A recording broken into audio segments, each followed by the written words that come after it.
اس کے بعد آپ نے کہا جی شیعوں کے تقیہ کے بارے میں کہ شیعہ تقیہ کرتے ہیں کہ نہیں کرتے، تو آپ نے کہا کہ ہم تو ظاہر پر حکم لگائیں گے۔ یہ ایک الگ اور تفصیلی موضوع ہے، انشاءاللہ اس پر پھر کبھی ہم ایک مستقل مجلس اور محفل جمائیں گے اور اس پر انشاءاللہ تفصیل سے بات کریں گے۔ ابھی اس حوالے سے میں اتنا ہی آپ کو بتا دیتا ہوں کہ آپ نے کہا کہ خالد بن ولید رضی اللہ تعالیٰ عنہ نے ایک شخص کو قتل کر دیا، وہ مرتے وقت کلمہ پڑھ رہا تھا تو خالد بن ولید رضی اللہ تعالیٰ عنہ نے کہا کہ اس نے تو موت کے ڈر سے کلمہ پڑھ لیا، لیکن رسول اللہ صلی اللہ علیہ وسلم اتنے ناراض ہوئے، آپ نے 7 دفعہ فرمایا کہ اللہ میں خالد کے عمل سے بری ہوں۔ تو خالد بن ولید رضی اللہ تعالیٰ عنہ نے یہ خواہش کی کہ یا اللہ کاش میں آج سے پہلے مسلمان نہ ہوا ہوتا، کہ مجھ سے یہ غلطی ہوتی اسلام کی حالت میں آج مسلمان ہوتا تاکہ یہ غلطی میرے کھاتے میں نہ پڑتی، مجھ سے یہ غلطی اسلام کی حالت میں نہ ہوتی۔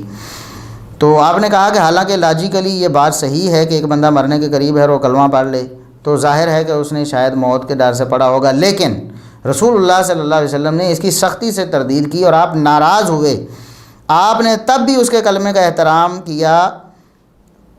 اور یہ نہیں کہا کہ وہ تقیہ کر رہا ہے، اور آپ نے کہا کہ موت کے وقت اگر کوئی کلمہ پڑھے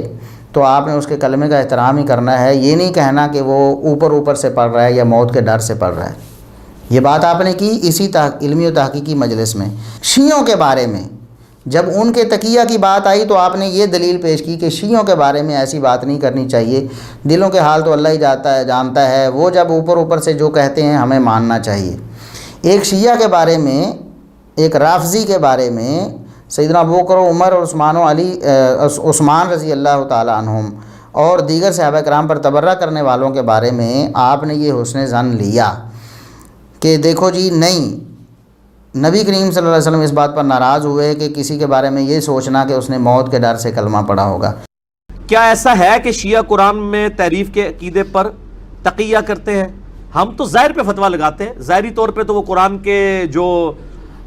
اسی قرآن کو مانتے ہیں جو ہمارا ہے۔ میرا اس کے یوٹیوب کے اوپر کلپ بھی ہے، حالانکہ یہ لاجیکلی بالکل صحیح ہے کہ ایک بندہ مرنے کے قریب ہے اور وہ کلمہ پڑھ دے،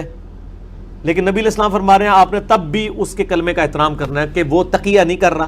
لیکن آپ کو یاد ہے کہ آپ نے سیدنا معاویہ رضی اللہ تعالیٰ عنہ، سیدنا ابو سفیان رضی اللہ تعالیٰ عنہ اور دیگر ان صحابہ کے بارے میں جو فتح مکہ کے موقع پر مسلمان ہوئے، ان کے بارے میں آپ نے کہا تھا کہ آپ جناب ان صحابہ کی بات کرتے ہیں جنہوں نے موت کے ڈر سے کلمہ پڑھ، تلوار کے ڈر سے کلمہ پڑھ لیا تھا۔ وہ فتح مکہ کے بعد جو معافیاں مانگ کے مسلمان ہوئے، پوری زندگی اسلام کی پیٹھ میں چھرا گھونپتے رہے اور بعد میں موت کے ڈر سے کلمہ پڑھ لیا، ان کے اوپر یہ آیات لگانا تو یہ قرآن پاک کے ساتھ خیانت کرنا ہے۔ شیعوں کے بارے میں آپ اس بات کو ماننے کے لیے تیار نہیں ہیں، آپ کہتے ہیں کہ وہ زبانی طور پر جو کہتے ہیں ہمیں ماننا چاہیے ورنہ حدیث رسول کے مخالف ہو جائیں گے ہم، لیکن صحابہ کرام کے بارے میں معاذ اللہ سیدنا معاویہ رضی اللہ تعالیٰ عنہ کے بارے میں آپ یہ کہتے ہیں کہ انہوں نے موت کے ڈر سے کلمہ پڑھ لیا تھا۔ ہم نے پہلے بھی آپ سے پوچھا تھا مرزا صاحب اشققت قلبہ، آپ اللہ کو کیا جواب دیں گے؟ کل آپ نے دل چیر کے دیکھا تھا۔ گمراہوں کے بارے میں آپ اتنی نرمی کرتے ہیں، آپ کہتے ہیں کہ ان کے تقیے کو چھوڑو جی، وہ ظاہری بات جو ہے اس پر عمل کرنا چاہیے،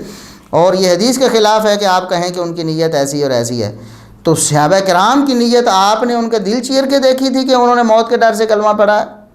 یا انہوں نے بخوشی کلمہ پڑھ لیا؟ آپ کے پاس کیا دلیل تھی؟ یہ ہے آپ کی تحقیق مرزا صاحب، یہ ہے آپ کا علم۔ اللہ تبارک و تعالیٰ آپ کو ہدایت نصیب فرمائے۔